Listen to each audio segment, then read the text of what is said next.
je vais faire une série de 2 vidéos pour parler du contrôle anti-dopage. Je vais expliquer étape par étape et tout ce qui se fait à l'intérieur des salles du contrôle antidopage. Qu'est-ce que l'athlète fait? Qu'est-ce qu'il doit faire? Qu'est-ce qu'il ne doit pas faire?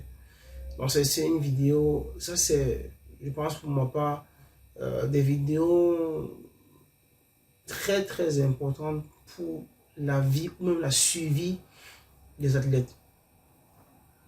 Parce qu'on observe depuis un certain moment pas mal de joueurs qui, par erreur manifeste, sont suspendus. Voilà.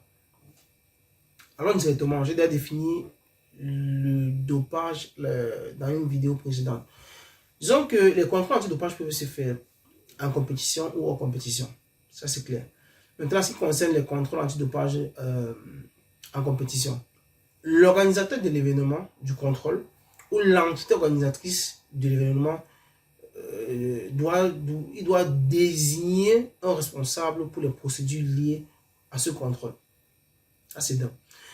Ensuite, il faut mettre à disposition une série de choses, à savoir un local qui est approprié, qui le plus souvent est à proximité des vestiaires. Et ce local doit être équipé des toilettes. Une zone d'attente et la salle de contrôle anti-dopage. Des poubelles ou des conteneurs pour les déchets. Une table avec des chaises pour effectuer le travail de la documentation qui se fait à la fin du contrôle. Un réfrigérateur, au moins 2 types de boissons non alcoolisées. Parce que les boissons peuvent être gazeuses ou non gazeuses. Et ces boissons doivent être encore scellées. Et ces boissons doivent être ouvertes devant l'athlète. Et ces boissons doivent être ouvertes même par l'athlète lui-même. Passons à la salle du contrôle antidopage. Il faut dire que cette salle doit garantir la confidentialité et la vie privée de l'athlète. Et la salle doit être exclusivement utilisée pour les contrôles antidopage. Exclusivement. Alors, disons que la salle en soi doit répondre à un certain nombre de critères. Parce que ce n'est pas une salle lambda qu'on choisit pour faire un contrôle antidopage. Non. La salle doit répondre à un certain nombre de critères. À savoir, premièrement, être accessible uniquement au personnel autorisé pour le contrôle antidopage. 2. Assurer la sécurité pour le stockage de l'équipement pour le prélèvement de l'échantillon. L'échantillon peut être le sang ou l'urine. 3. Être suffisamment spacieuse pour pouvoir contenir le personnel autorisé durant le contrôle antidopage. 4. Être situé de manière appropriée par rapport au terrain de jeu ou à un autre lieu où les athlètes seront notifiés. Parce qu'il faut savoir que les athlètes sont notifiés, on les notifie quand on veut faire le contrôle antidopage. Maintenant, on passe au contrôle antidopage hors compétition. Parce que ce que je viens d'expliquer, ça concerne les contrôles antidopage en compétition. Passons au contrôle antidopage hors compétition.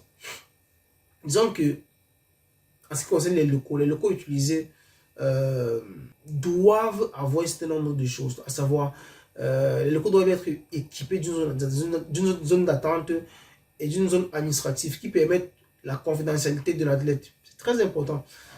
Maintenant, dans ce cas, il faut savoir que le local peut être représenté par soit la résidence de l'athlète, par une chambre d'hôtel, ou par les locaux appropriés identifiés par le responsable du contrôle antidopage. Passons maintenant à l'athlète. L'athlète en soi doit faire un certain nombre de choses. Il doit déjà se présenter dès que possible au contrôle antidopage. Dès qu'il reçoit la notification, il doit se présenter le plus rapidement possible. Rappelons que nous sommes dans les contrôles antidopage hors compétition. L'athlète doit être constamment sous observation visuelle et directe du personnel responsable de la session de prélèvement à partir de la notification jusqu'à la production de l'échantillon. Donc, dès qu'on le notifie qu'il va être contrôlé, on doit veiller sur lui. L'athlète doit être responsable de toute la nourriture qu'il consomme ou la boisson dès qu'on a notifié.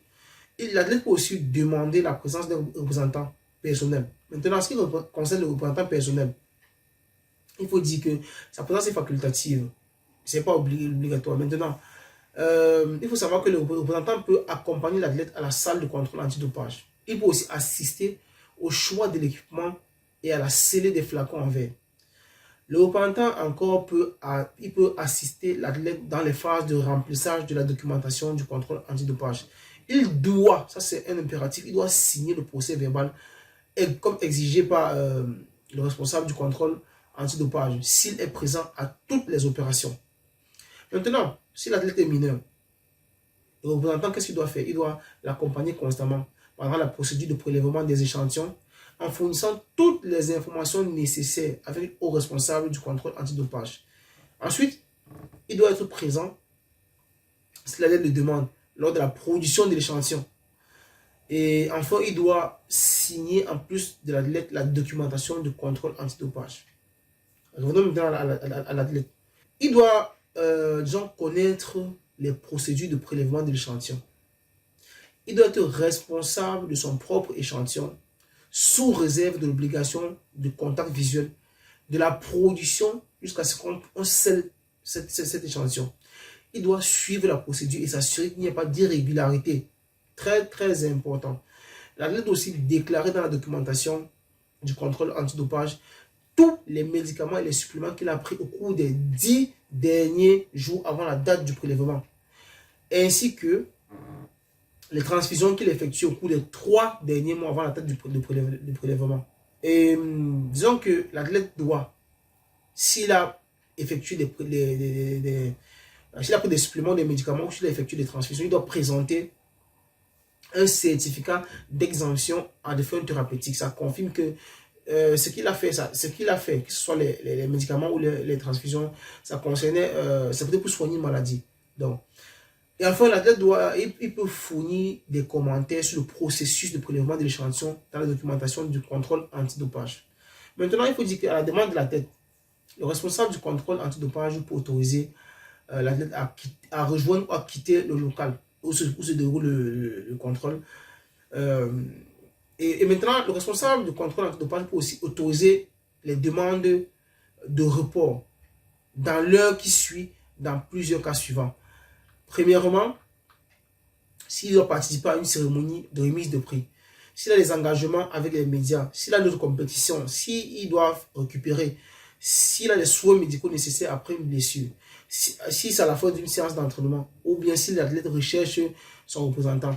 Maintenant, pour finir, disons que les athlètes doivent rester dans les locaux du contrôle antidopage jusqu'à ce qu'on collecte, jusqu'à la collecte, le traitement de l'échantillon et la conclusion des opérations connexes au contrôle antidopage. Maintenant, pour chaque athlète, il faut dire qu'il est soumis au contrôle des opérations qui sont réputées terminées par la scellée des propres flacons en verre.